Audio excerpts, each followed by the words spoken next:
語聞き流し10分間、名作リスニング、英語テキストと MP3 ダウンロード、その他の物語は、ホームページよりご利用いただけます。88thpp.com 88thpp.com Chapter 12. Alice's Evidence. Here, cried Alice, quite forgetting in the flurry of the moment how large she had grown in the last few minutes, and she jumped up in such a hurry that she tipped over the jury box with the edge of her skirt, upsetting all the jurymen onto the heads of the crowd below, and there they lay sprawling about, reminding her very much of a globe of goldfish she had accidentally upset the week before. "Oh, I beg your pardon," she exclaimed in a tone of great dismay, and began picking them up again as quickly as she could, for the accident of the goldfish kept running in her head, and she had a vague sort of idea that they must be collected at once and put back into the jury box, or they would die.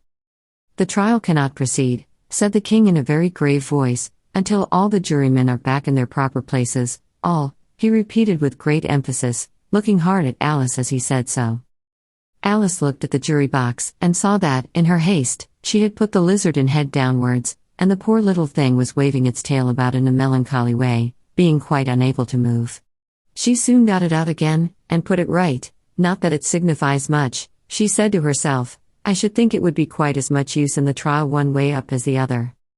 As soon as the jury had a little recovered from the shock of being upset, and their slates and pencils had been found and handed back to them, they set to work very diligently to write out a history of the accident, all except the lizard, who seemed too much overcome to do anything but sit with its mouth open, gazing up into the roof of the court. "What do you know about this business?" the king said to Alice. "Nothing," said Alice.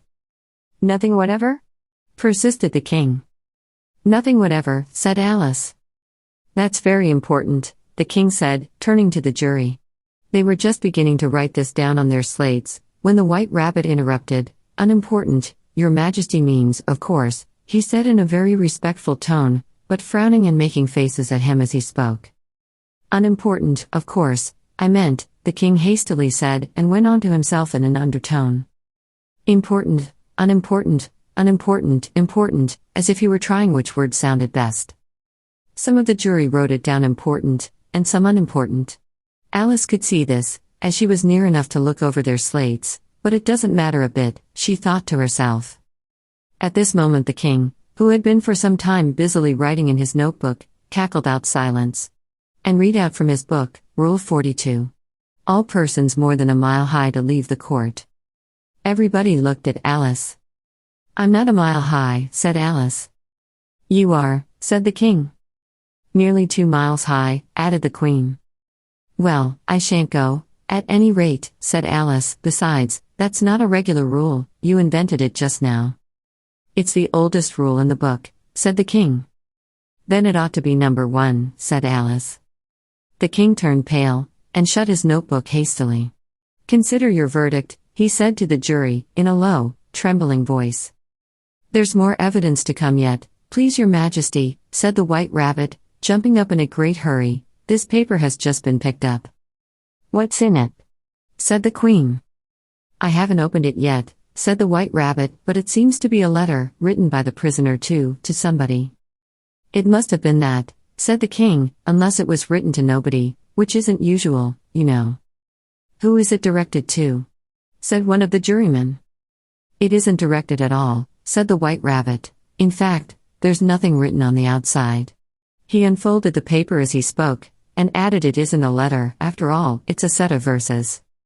"Are they in the prisoner's handwriting?" asked another of the jurymen. "No, they're not," said the White Rabbit, "and that's the queerest thing about it." The jury all looked puzzled. "He must have imitated somebody else's hand," said the king. The jury all brightened up again. "Please your majesty," said the knave, "I didn't write it, and they can't prove I did. There's no name signed at the end." "If you didn't sign it," said the king, "that only makes the matter worse.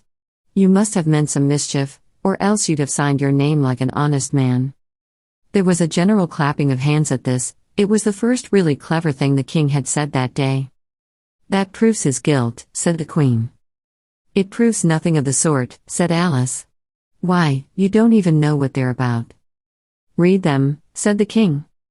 The White Rabbit put on his spectacles. "Where shall I begin, please your majesty?" he asked. "Begin at the beginning," the king said gravely, "and go on till you come to the end, then stop." These were the verses the White Rabbit read. "They told me you had been to her, and mentioned me to him. She gave me a good character, but said I could not swim. He sent them word I had not gone. We know it to be true. If she should push the matter on, what would become of you? I gave her one, they gave him two. You gave us three or more. They all returned from him to you, though they were mine before. If I or she should chance to be involved in this affair, he trusts to you to set them free, exactly as we were. My notion was that you had been, before she had this fit, an obstacle that came between him and ourselves, and it. Don't let him know she liked them best, for this must ever be a secret, kept from all the rest, between yourself and me. That's the most important piece of evidence we've heard yet," said the king, rubbing his hands, "so now let the jury. If any one of them can explain it," said Alice. She had grown so large in the last few minutes that she wasn't a bit afraid of interrupting him. "I'll give him 6pence. I don't believe there's an atom of meaning in it." The jury all wrote down on their slates, "She doesn't believe there's an atom of meaning in it," but none of them attempted to explain the paper. "If there's no meaning in it," said the king, "that saves a world of trouble, you know, as we needn't try to find any. And yet I don't know," he went on, spreading out the verses on his knee, and looking at them with one eye, "I seem to see some meaning in them, after all. Said I could not swim, you can't swim, can you?" he added, turning to the knave. The knave shook his head sadly. "Do I look like it?" he said. Which he certainly did not, being made entirely of cardboard. "All right, so far," said the king, and he went on muttering over the verses to himself. "We know it to be true, that's the jury, of course. I gave her one, they gave him two, why, that must be what he did with the tarts, you know. But, it goes on, they all returned from him to you," said Alice. "Why, there they are," said the king triumphantly, pointing to the tarts on the table. "Nothing can be clearer than that. Then again, before she had this fit, you never had fits, my dear, I think?" he said to the queen. "Never," said the queen furiously, throwing an inkstand at the lizard as she spoke. The unfortunate little Bill had left off writing on his slate with one finger, as he found it made no mark, but he now hastily began again, using the ink that was trickling down his face, as long as it lasted. "Then the words don't fit you," said the king, looking round the court with a smile. There was a dead silence. "It's a pun," the king added in an offended tone, and everybody laughed. "Let the jury consider their verdict," the king said, for about the 20th time that day. "No, no," said the queen. "Sentence first, verdict afterwards." "Stuff and nonsense," said Alice loudly. "The idea of having the sentence first." "Hold your tongue," said the queen, turning purple. "I won't," said Alice.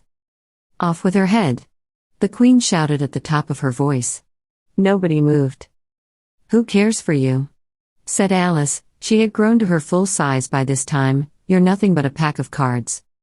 At this the whole pack rose up into the air, and came flying down upon her. She gave a little scream, half of fright and half of anger, and tried to beat them off, and found herself lying on the bank, with her head in the lap of her sister, who was gently brushing away some dead leaves that had fluttered down from the trees upon her face.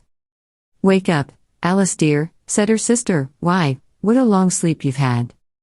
"Oh, I've had such a curious dream," said Alice, and she told her sister, as well as she could remember them, all these strange adventures of hers that you have just been reading about. And when she had finished, her sister kissed her and said, "It was a curious dream, dear, certainly, but now run into your tea, it's getting late." So Alice got up and ran off, thinking while she ran, as well she might, what a wonderful dream it had been. But her sister sat still just as she left her, leaning her head on her hand, watching the setting sun and thinking of little Alice and all her wonderful adventures, till she too began dreaming after a fashion, and this was her dream. First, she dreamed of little Alice herself, and once again the tiny hands were clasped upon her knee and the bright eager eyes were looking up into hers. She could hear the very tones of her voice and see that queer little toss of her head to keep back the wandering hair that would always get into her eyes, and still as she listened, or seemed to listen, the whole place around her became alive with the strange creatures of her little sister's dream. The long grass rustled at her feet as the white rabbit hurried by, the frightened mouse splashed his way through the neighboring pool, she could hear the rattle of the teacups as the March Hare and his friends shared their never-ending meal, and the shrill voice of the queen ordering off her unfortunate guests to execution. Once more the pig baby was sneezing on the duchess's knee, while plates and dishes crashed around it. Once more the shriek of the griffin, the squeaking of the lizard's slate pencil, and the choking of the suppressed guinea pigs, filled the air, mixed up with the distant sobs of the miserable mock turtle. So she sat on, with closed eyes, and half believed herself in Wonderland, though she knew she had but to open them again, and all would change to dull reality. The grass would be only rustling in the wind, and the pool rippling to the waving of the reeds, the rattling teacups would change to tinkling sheep bells, and the queen's shrill cries to the voice of the shepherd boy, and the sneeze of the baby, the shriek of the griffin, and all the other queer noises, would change, she knew, to the confused clamor of the busy farmyard, while the lowing of the cattle in the distance would take the place of the mock turtle's heavy sobs.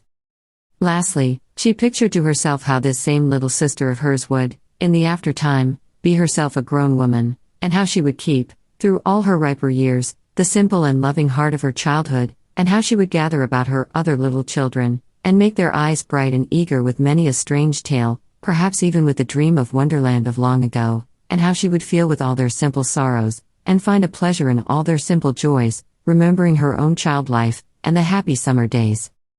The end.